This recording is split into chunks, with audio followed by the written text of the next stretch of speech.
सुन रहे हैं सुनो साथिया। आज पहली बार साक्षी के सास ससुर साक्षी के घर आने वाले थे। साक्षी अपने पति सिद्धार्थ के साथ चंडीगढ़ में शादी के बाद से ही रहने लगी थी। साक्षी की शादी को 2 साल हो चुके थे। क्योंकि साक्षी शादी के तुरंत बाद ही चंडीगढ़ रहने आ गई थी, साक्षी के ससुराल वाले इस बात से थोड़ा सा खफा रहते थे, जिस वजह से साक्षी और उसके ससुराल वालों में ज़्यादा बातचीत नहीं हुई थी। आज 2 साल जब अचानक साक्षी को इस बात की जानकारी हुई कि वो लोग आने वाले हैं, साक्षी को समझ नहीं आ रहा था कि वो क्या प्रतिक्रिया दे। इन 2 सालों में साक्षी और उसके ससुराल वालों की बातचीत ही नहीं, बल्कि इस बीते सालों में कुछ ऐसी भी घटनाएं उसके ससुराल के पक्ष के तरफ से मिली जो साक्षी को अंदर से पूरी तरह से तोड़ने के लिए काफ़ी थी। इन सभी वजहों से साक्षी का मन अपने सास ससुर से पूरी तरह से कमज़ोर हो चुका था। साक्षी के लिए ये सारे दर्द भुलाना बहुत मुश्किल सा हो गया था। जब भी वो उन सभी घटनाओं को याद करती, उसे बहुत तकलीफ पहुंचती और उसका मन उन्हें स्वीकारने से नकार कर देता। लेकिन जब वो सिद्धार्थ के बारे में सोचती और सिद्धार्थ का उसके प्रति प्रेम समर्पण के भाव को महसूस करती, तो उसका मन सब भूल जाने की गुजारिश करता। वो खुद को एक तराजू में तौलता हुआ पाती, जहां एक छोर अगर झुकता तो दूसरा ही पल दूजा छोर उछाल मारकर उछल जाता। वो नहीं समझ पा रही थी कि वो करे तो करे क्या। इसी उथल पुथल में कब शाम हो गई उसे मालूम ही नहीं चला। अभी भी उसके मन में बहुत सारे सवाल घूम रहे थे कि जब उसके सास ससुर आएंगे तो वो कैसे, क्या, कितनी बात करना है, क्या नहीं करना है, उनके सामने कैसे रहना है, क्या सही होगा, क्या गलत होगा, उनकी पसंद क्या है, उनकी नापसंद क्या है। इतने सारे सवाल उसके मन में घूम रहे थे। आज जैसे ही सिद्धार्थ अपने माता पिता को एयरपोर्ट से लेकर घर पहुंचा, वहां उसे साक्षी का एक नया ही रूप देखने को मिला। साक्षी आज एक पारंपरिक बहू की तरह सुंदर सी हरे रंग की साड़ी पहन सज धज के तैयार अपने सास ससुर का स्वागत करने को खड़ी थी। सिद्धार्थ और साक्षी के इस बदलाव की कल्पना नहीं थी। इसी वजह से उसने साक्षी पर किसी तरह का कोई दबाव नहीं बनाया था, लेकिन अंदर ही अंदर आज सिद्धार्थ बहुत खुश हो रहा था और उसे साक्षी पर और ज़्यादा प्यार आ रहा था। साथ ही साथ उसका साक्षी के लिए सम्मान भी बढ़ गया था। फिर आगे बढ़कर साक्षी ने अपने सास ससुर जी के पैर छूकर आशीर्वाद लिया, लेकिन साक्षी को अपनी सास का व्यवहार कुछ अलग सा लगा। साक्षी को महसूस हुआ कि उसकी सास ने अभी तक अपने मन की कड़वाहट को खत्म नहीं किया है। साक्षी की आंखों में आंसू आ गए, फिर भी साक्षी मुस्कुराते हुए उनके नजरअंदाज करने के रवैये को अनदेखा कर गई और दूसरे कामों में व्यस्त हो गई। साक्षी ने आज दोपहर के खाने में सबके लिए कढ़ी बनाया था। सबको बहुत पसंद आई। ससुर जी ने उपहार रूप में कुछ रुपए साक्षी के हाथ में दिए और आशीर्वाद भी दिया, लेकिन साक्षी की सास ने खाने की जरा भी तारीफ नहीं की, बस खाना खाकर अपने कमरे में चली गई।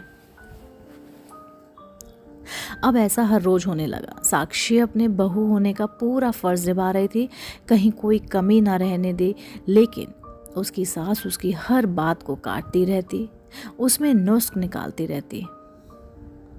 कभी कभी साक्षी को बहुत झलझलाहट महसूस होती, उसे रोना आता और कभी कभी वो अपने कमरे में बहुत देर तक रोती रहती, लेकिन फिर भी वो कैसे भी करके अपने मन को शांत कर लेती और अपने काम में लगी रहती।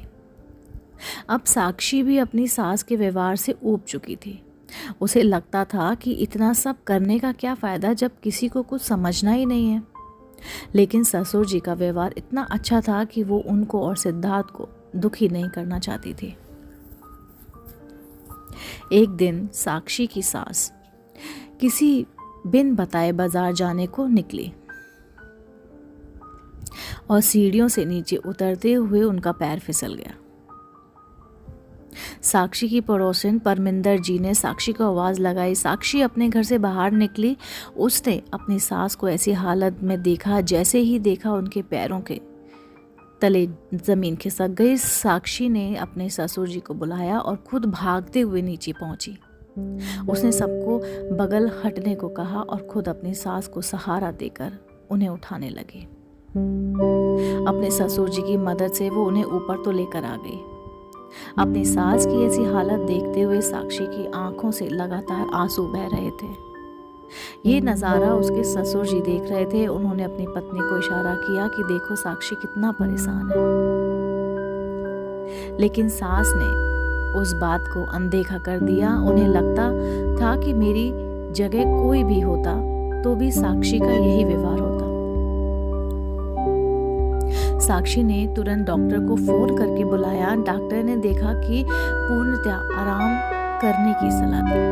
अब साक्षी 24 घंटे अपने सास की ही कामों में लगी रहती। उन्हें नहलाना, धुलाना, खाना खिलाना, दवा देना, अब सब साक्षी के ही हाथों में था।